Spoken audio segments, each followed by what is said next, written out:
You please go for slideshow, ma'am. Yeah, I'm just going for slideshow. Good evening, respected seniors and dear friends. And thank you, Indian Academy of Pediatrics and Indian Journal of Practical Pediatrics, Dr. Tangavelu, Dr. Sridevi, and the rest of my friends. Thank you so much for the opportunity, and it's an honor. And I'm an ophthalmologist and a pediatric retina specialist. So I'm just here to share my thoughts on fundus examination and what importance does fundus examination have for practicing pediatrician and neonatologist like all of you. So what is the meaning of fundus? Fundus is just the basal portion of any hollow organ. For example, we have fundus of stomach, bladder, uterus, etc. So in the eye, the fundus refers to all the structures which we are going to see through the pupil. So it doesn't actually include just the optic disc and retina as it's usually thought, but it also includes the choroid and sometimes the sclera also. And in fact, by fundus examination, the pediatrician and the neonatologist can detect so many problems which can give us clues about the systemic status of the patient. For instance, by a direct ophthalmoscope, all these things can be picked up. This is a coloboma of the optic disc.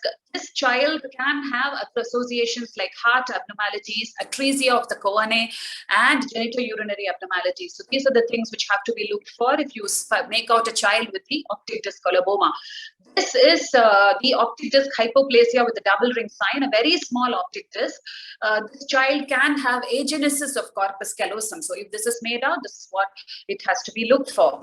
And this is basically a morning glory flower, and this is the appearance of the optic disc, which resembles a morning glory flower. It's a unilateral condition, but it can be fatal. It's associated with transsphenoidal encephalocele and also progressive carotid obstruction leading to stroke and untimely death. And when you do the angiography, this is called moya disease. In Japanese, the word moya means puff up smoke. So the vessels look like this. So just by the fundus examination, we can make out various systemic associations.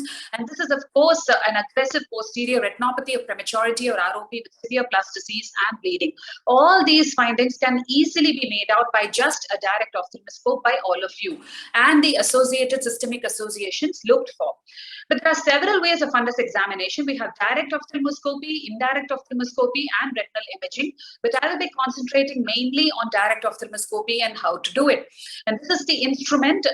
This is the peephole through which we place our eye and look into the retina.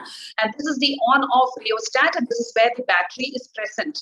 And this has got a concave mirror with a hole in the center, and these are the it's a wheel basically which will help you to select the power of the lens. And this is the ordinary yellow light, and this is the green filter. And these are the several apertures, which it's important that we know the reason why all these apertures are there, so that we can use them effectively. For instance, we have this small spot here. If you can see, this is the small spot, and it's a 5-degree cone. It's used when the pupil is very small, and this is the large spot, which provides a little larger area of illumination. And this is the macular spot, which observes only the fovea or the macula. So especially when the child is extremely uncooperative, you can use that. And we have this hemi spot, which again reduces the corneal reflex, and we have the slit. And we have the cobalt blue spot, which we can use to examine the cornea, especially after we put a drop of fluorescent.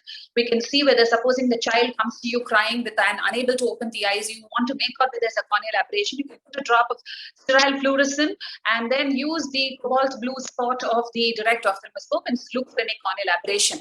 And this is the fixation star, which you can use to detect the eccentric fixation, especially in amblyophias. So there are 5 steps in which we can complete the direct ophthalmoscopic examination. Most important is the child should be in a semi-dark room, and if it's a reasonably cooperative child, you can instruct it to look at a distant target. And if you're going to look at the child's right eye, we hold the ophthalmoscope in the right hand and look through our right eye, and we stand in the right side of the patient. So for the left eye, we do everything on the left side. there's a common tendency of all examiners to put the hand on the other hand, which is free on the patient's head. If it's a child, kindly don't do so, because the children will become uncooperative. And so the first step in direct ophthalmoscopy is to do an examination at 1 meter, that is roughly 3 foot distance. So you just shine the light. For example, this toddler is held in the mother's arms, and you can just see roughly whether the child has any abnormalities of eyelids, orbit, as well as the adnexa, and whether the child has any obvious squint. The second step is you go a little closer, that is 22 to 25 centimeters, approximately 1 foot distance, and you see any opacities in the front portion of the eye as well as the back portion of the eye. So you will see a good red reflex, and any opacity, the media will be highlighted as black images when you go a little closer. And if the child is cooperative, you can ask the child to look up, down, to the right and the left, and you can note the movement of the opacity. If the child looks up and the opacity moves down, then the opacity is in the lens or the vitreous, that is behind the nodal point of the eye. Whereas a movement, that is the child looks up and the opacity also moves up, then it's most probably a corneal lesion or an anterior opacity. So it's a very useful method which we can employ. And the third step in direct ophthalmoscopy is you move closer to the patient, and correspondingly that you increase the plus power in the condensing lens wheel, and you can examine the anterior structures with good magnification very easily.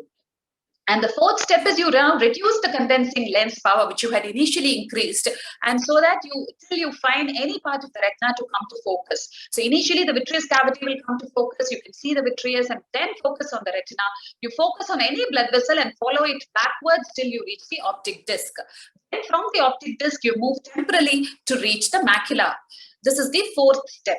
And the fifth step is, and then if the macula cannot be seen clearly, you ask the patient directly to look into the light, and then you can make out the fovea. This is the optic disc, these are the blood vessels, the artery and the vein, and this is the macula.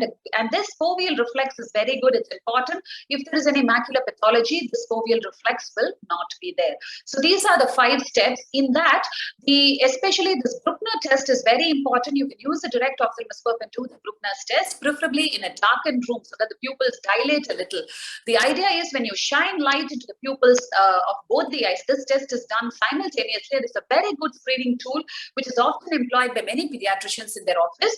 So if it's a toddler, the toddler has to sit on the parent's lap. Just make sure that the infant is not sleeping, otherwise the pupils will constrict. And if it's a child, it has to be seated at the same eye level as the examiner to avoid parallax. And the light is shown and both eyes are illuminated, and the light goes in, strikes the retina, comes back, so you see a good red glow through the dilated pupil, because the child is basically a semi-dark room.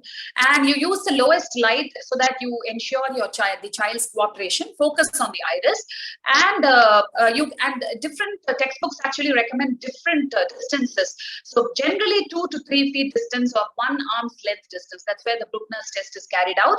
In normal cases, both pupils will shine equally, but in all pathologies, both pupils will shine differently.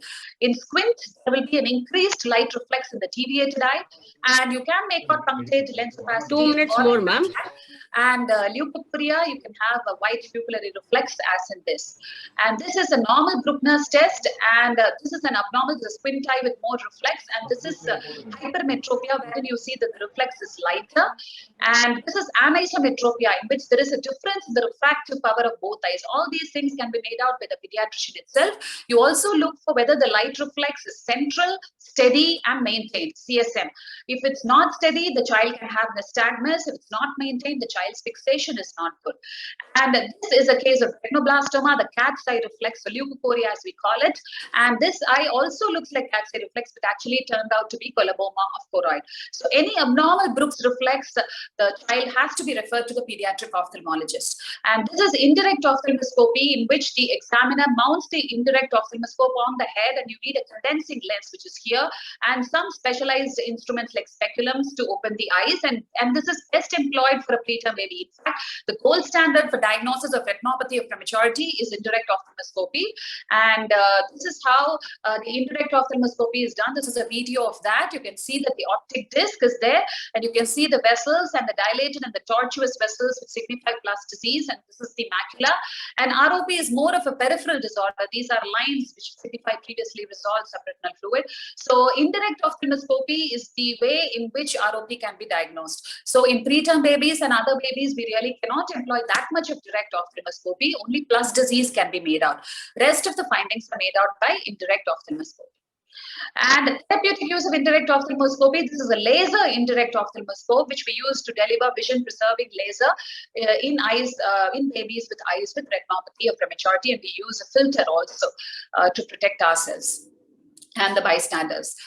And the last type of fundus examination rests in retinal imaging with red cam, and the probe is placed on the cornea, on the eye of the baby without anesthesia, and you can immediately see the picture of the baby's fundus in the monitor. Here is our rural teleophthalmology project, wherein the red cam is done for a baby. This was in Tirupattur, and you can see that the baby's fundus picture is seen on the monitor, and the examiner is able to explain to the parent the findings of the fundus imaging, and the parent is also informed about the disease condition of the baby, and the compliance is much better. So these are the different ways of fundus examination. And thank you very much for your patient listening, and I'll be happy to answer